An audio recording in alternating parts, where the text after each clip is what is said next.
Pemirsa, Gubernur Jakarta Basuki Cahayapurnama atau Ahok menilai bahwa sistem plat nomor ganjil genap tidak akan efektif untuk mengurangi kemacetan Jakarta. Informasi ini dan selengkapnya akan disampaikan rekan saya Sadrina Evanalia. Sadrina. Terima kasih Carlos, benar sekali bahwa sistem ganjil genap akan mulai diberlakukan di jalan protokol di ibu kota. Dan namun menurut Ahok di sini ganjil genap tidak akan efektif untuk mengurangi volume kendaraan yang berada di ibu kota. Ia menyatakan sistem electronic road pricing ataupun ERP akan lebih efektif mengurangi kemacetan sebanyak 80%. Gubernur DKI Jakarta atau Ahok mengatakan ganjil genap akan mengikuti instruksi dari Ditlantas Polda Metro Jaya. Untuk pelanggaran sistem ganjil genap, pengendara baru hanya akan ditegur sampai dikenakan tilang. Namun menurut Ahok, sistem ganjil genap hanya akan mengurangi kemacetan 20% di ibu kota jika dibandingkan dengan penerapan ERP. Saat ini Ahok telah menandatangani pergub penerapan sistem ERP dan minggu ini akan mulai melakukan lelang perusahaan ERP. Ahok menargetkan sistem ERP akan dapat beroperasi pada tahun 2017 mendatang. Uang jasa hilang. Sekarang teguran dulu.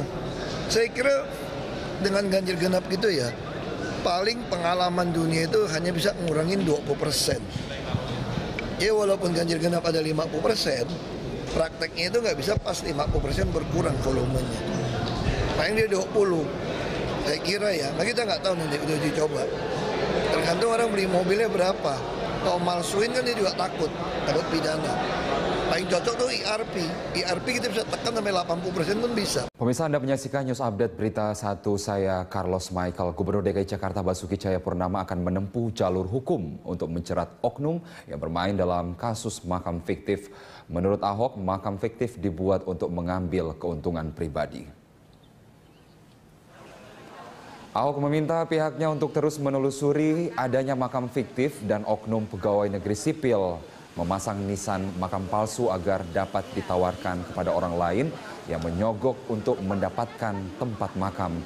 Ahok menelusuri oknum-oknum ini melalui pembayaran pajak makam secara online. Beberapa oknum pegawai negeri sipil telah dipecat terkait kasus ini dan Ahok mengancam akan mempolisikan oknum lain yang bermain. Supaya saya bisa telusuri, ketahuan kan? Misalnya saya bayar nyetor online di kuburan, saya tinggal cek aja apa betul bapak emaknya situ, kakaknya dulu, masih bisa kita telusuri. Yang Ketahuan gali, lubangnya langsung dilobangin. Ada hukumannya untuk yang? Ada, kita terpecat banyak. Dan mereka selalu ngeles, yang gali yang main ini PHL. Sanksinya? Gubernur DKI Jakarta Basuki Cahayapurnama hari ini dijadwalkan akan menjadi saksi dalam sidang kasus dugaan suap terkait penyusunan Raperda tentang reklamasi Pantai Utara Jakarta dengan terdakwa Presiden Direktur PT Agung Podomoro Land Arisman Wijaya dan anak buahnya Arisman Trinanda Priantoro di Pengadilan Tipikor Jakarta Pusat. Informasi selengkapnya kita langsung bergabung dengan Riyad Nurhidayat dan juru kamera Ganda Monte langsung dari Pengadilan Tipikor. Riyad, apakah sidang sudah dimulai dalam menghadirkan Ahok siang ini? Ya baik Carlos Michael, sidang pada hari ini belum dimulai yang menghadirkan Basuki Cahayapurnama atau Ahok sebagai saksi dari terdakwa Arisman Wijaya yang merupakan Presiden Direktur Agung Podomoro Land dan anak buahnya yang bernama Trinanda Trihantoro. Dan berdasarkan keterangan yang kami dapatkan dari pihak Pengadilan Negeri Jakarta Pusat bahwa sidang akan dimulai pada pukul 3 sore nanti. Dan memang Gubernur DKI Jakarta Purnama akan menjadi saksi sidang tipikor untuk tersangka Arisman Wijaya selaku Direktur Utama Agung Podomoro Land terkait dengan kasus suap reklamasi. Basuki atau Ahok akan memberikan keterangan yang ia ketahui terkait dengan kasus ini.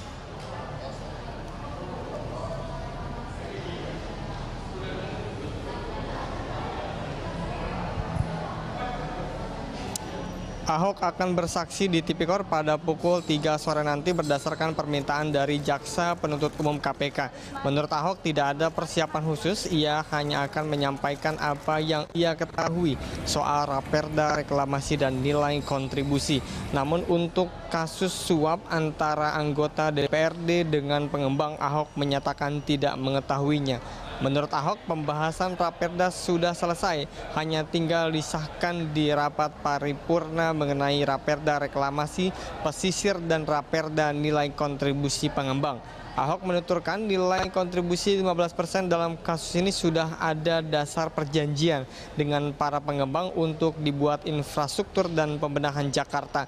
Nilai kontribusi 15% menurut Ahok juga berdasarkan perhitungan nilai NJOP berdasarkan perhitungan rata-rata 10 tahun terakhir. Ahok juga menuturkan para pengembang tidak masalah dengan nilai kontribusi ini.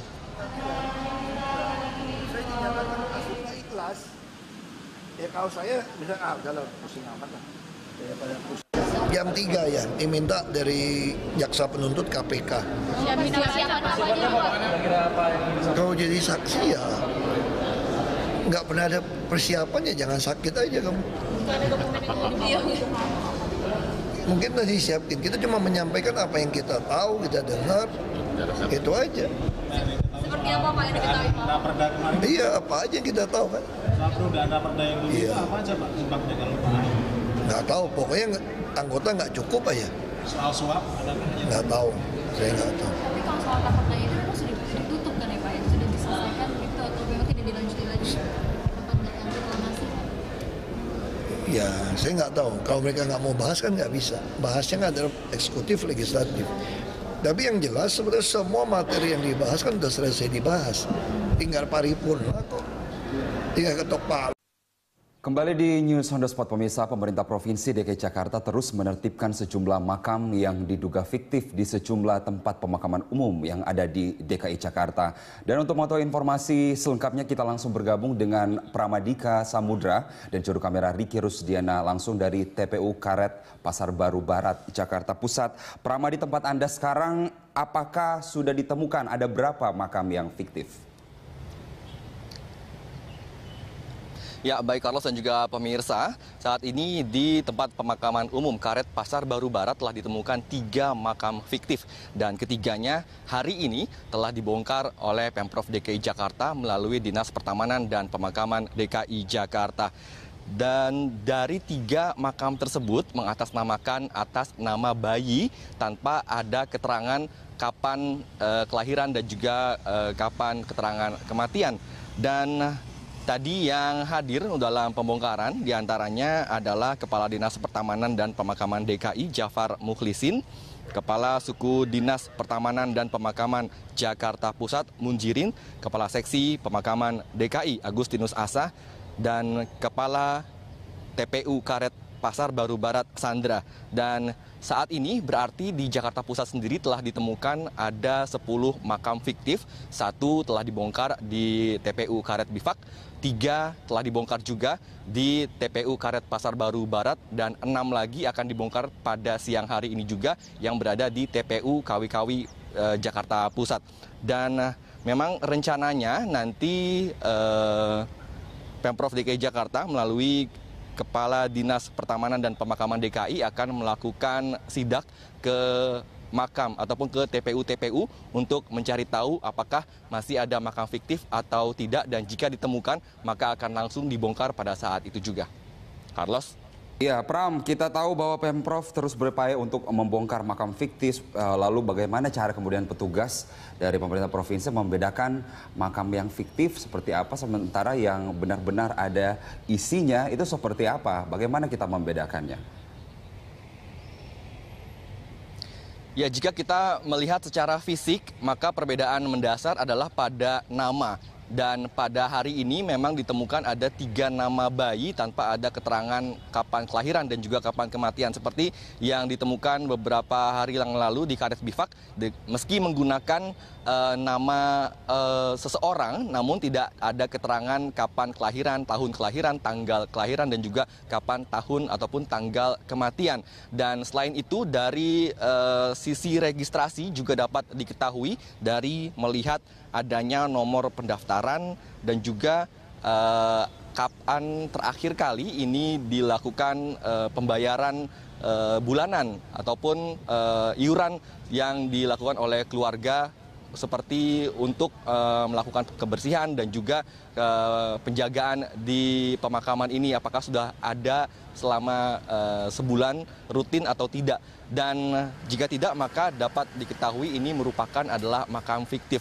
Dan untuk pemakaman fiktif pada hari ini di TPU Karet Pasar Baru Barat, diketahui bahwa pemakaman fiktif ini memang sudah ada sejak lama, dan Pemprov tidak begitu menemukan kesulitan untuk mencari tahu siapa yang meminta makam fiktif ini, karena makam fiktif ini diminta oleh keluarga sendiri agar dapat berdekatan pemakaman keluarga mereka.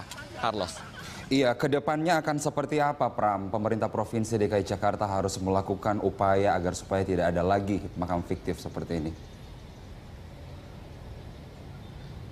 Ya, Dinas Pertamanan dan Pemakaman DKI Jakarta memang bertekad untuk memberangus ataupun untuk menghabiskan semua makam fiktif yang tersebar di DKI Jakarta. Bahkan selain 10 yang ada di Jakarta Pusat, dikabarkan bahwa masih ada 160 makam fiktif yang tersebar di Jakarta Barat. Untuk itu, memang Pemprov DKI Jakarta melalui Dinas Pertamanan dan Pemakaman akan melakukan sidak dan juga akan mengontrol dan terus mengawasi pemakaman yang ada di TPU di DKI Jakarta ini. Dan berikut pernyataan dari Kepala Dinas Pertamanan dan Pemakaman DKI Jakarta. Yang pertama tentunya selektif, benar ya, selektif terkait dengan masalah pendataan. Data dulu yang harus kita sepakati. Nah, dengan data, maka kalau data itu tidak baik ya, atau tidak sesuai dengan yang ada, ini akan menjadi masalah. Nah, kami juga tentunya setelah data ini lengkap, data ini dianggap valid dan betul-betul dapat dipertanggungjawabkan, maka kita akan serahkan ke PTSP. Di PTSP lah, karena memang itu urusan perizinan melalui PTSP di sana, sehingga masyarakat itu bisa mengetahui apakah masih ada petak makam yang kosong atau tidak di satu tempat. Nah ini, kemudian dikaitkan dengan masalah pengawasan kita ya, pengawasan kita kan tidak mungkin kalau misalnya dalam satu TPU itu tidak bisa terkontrol oleh petugas kita ya, oleh pengawas kita. Setiap aktivitas yang ada tentunya harus diikuti. Maka untuk itu pengawasan yang paling penting dari tugas kita juga akan kita tingkatkan. Ya, selain selektif dalam permasalahan pendataan, pelayanan terpadu satu pintu pun dinilai cukup efektif untuk menghindarkan adanya makam palsu. Selain itu, untuk meningkatkan pengawasan, maka Dinas Pertamanan dan Pemakaman DKI Jakarta akan melakukan pengecekan dan penertiban petak-petak makam yang sudah kadaluarsa atau tidak diperpanjang masa IPTM-nya. Untuk sementara demikian yang dapat kami sampaikan, kita kembalikan ke studio. Carlos Michael. Iya, terima kasih Pramadika Samudra atas informasinya terkait makam fiktif. Puluhan rumah warga di Kelurahan Ulu Jami, Pesanggerahan, Jakarta Selatan terendam banjir akibat tanggul jebol. Kita langsung bergabung dengan rekan saya, Julita Telombanua, bersama juru kamera Andrianto dan Tika Harap dari lokasi. Ya, Julita, silakan dengan laporan bagaimana kondisi di Ulu Jami siang ini. Ya, Carlos dan juga pemirsa, saat ini situasinya di Kompleks Perdatam Ulu Jami Pesanggerahan, airnya sudah surut, di mana beberapa waktu yang lalu mulai dari hari Jumat, hari Sabtu, air yang sempat merendam di sini mencapai 1 hingga 1,5 meter. Namun dapat dilihat saat ini kondisinya sudah kering dan warga bahkan sudah mulai membersihkan rumah mereka dari lumpur ataupun kotoran yang dibawa oleh banjir dari Sungai Pesanggerahan yang melintas di Kompleks Perdatam ini. Dan dapat dilihat di belakang saya saat ini, pemirsa dan juga Carlos, ini adalah pembuatan dari tanggul sementara yang akan menahan untuk sementara air dari Kali Pesanggerahan yang melintas di kompleks ini, dibuat dengan menggunakan batu dan juga jaring dari besi. Ini diperkirakan akan selesai besok, karena apalagi ini akan dikebut melihat situasi Jakarta yang pada saat ini dan belakangan ini sering dilanda hujan yang deras. Pada saat kejadian juga pada hari Jumat itu, saat kondisinya setelah hujan yang deras kemudian tanggul jebol, ada 3 titik di daerah Kompleks Perdatam ini yang jebol dan yang ada di belakang saya ini adalah yang jebolnya sepanjang 7 meter. Sementara yang lainnya itu adalah ada yang jebol 17 meter dan juga 13 meter dan saat ini dalam kondisi sama-sama tengah dibangun tanggul sementara untuk menahan air dari Sungai Pesanggerahan oleh pihak kecamatan dan juga suku dinas tata air yang ada di sini sehingga ini terus dikebut untuk dapat menahan sementara agar tidak terjadi hal serupa setelah hujan deras melanda Jakarta lagi. Carlos. Iya, lalu Julita, seperti apa komentar warga di sana terkait saran yang selalu disampaikan oleh gubernur bukan hanya di Ulu Jami tapi daerah-daerah lain di daerah aliran sungai agar supaya pindah dari lokasi untuk supaya tidak terkena banjir? Iya, Karo, sebelumnya kita ketahui bahwa Gubernur DKI Jakarta Basuki Cahayapurnama mengatakan bahwa lokasi banjir di Kompleks Perdatap ini adalah dulunya itu danau, sehingga Ahok ini sempat menyarankan bahwa korban dan juga warga banjir di sini menyerahkan lahan mereka kepada Pemprov DKI Jakarta.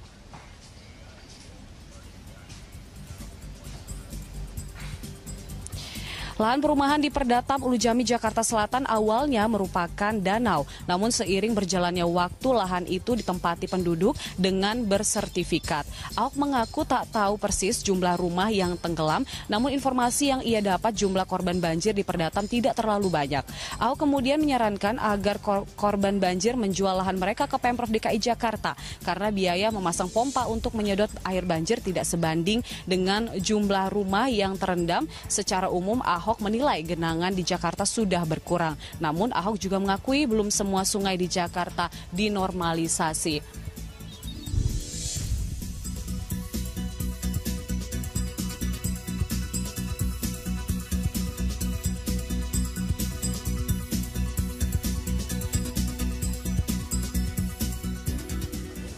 Ya, terkait dengan adanya rencana dari Ahok ini dan juga pernyataan dari Gubernur DKI Jakarta ini, tentunya di sini ada salah satu warga dan juga sekaligus Ketua RT 8 dari Kompleks Perdatap ada Pak Wawan. Iya Pak, tadi Bapak sudah mendengar juga berita yang saya sampaikan sebelumnya bahwa Ahok menyarankan agar warga yang juga menjadi korban banjir di sini untuk pindah. Itu bagaimana Pak dari warga sendiri menanggapinya? Oh begitu, memang dari lama ini di Pesanggerahan ini banjir terus.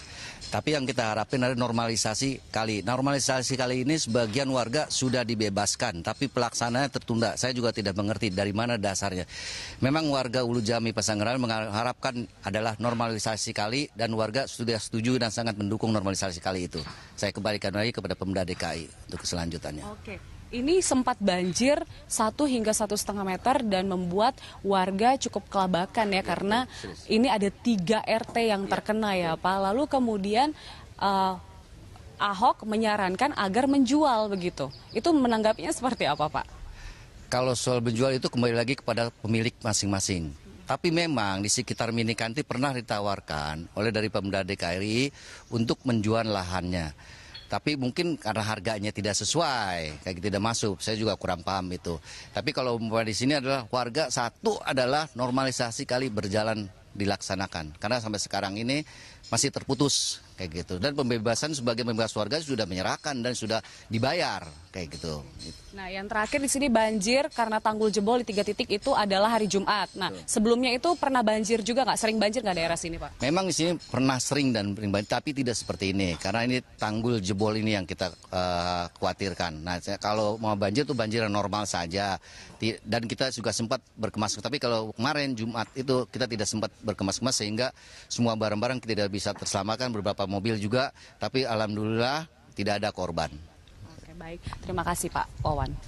Ya, Carlos dan juga pemirsa, itu dia harapan dari warga di sini. Mungkin untuk menjual ini harus berpikir ulang karena ada beberapa hal yang dipertimbangkan termasuk harga jual tanah dan juga bangunan di sini. Dan kemudian warga lebih memilih agar pemerintah mempercepat proses normalisasi Sungai Pesanggerahan ini. Carlos. Iya, kita berharap bahwa proses normalisasi menjadi jalan satu-satunya daripada kemudian harus meminta warga untuk pindah dan semoga ini bisa berjalan baik. Terima kasih Julita dan teman-teman dari Ulu Jami Pesanggerahan Jakarta Selatan atas informasinya.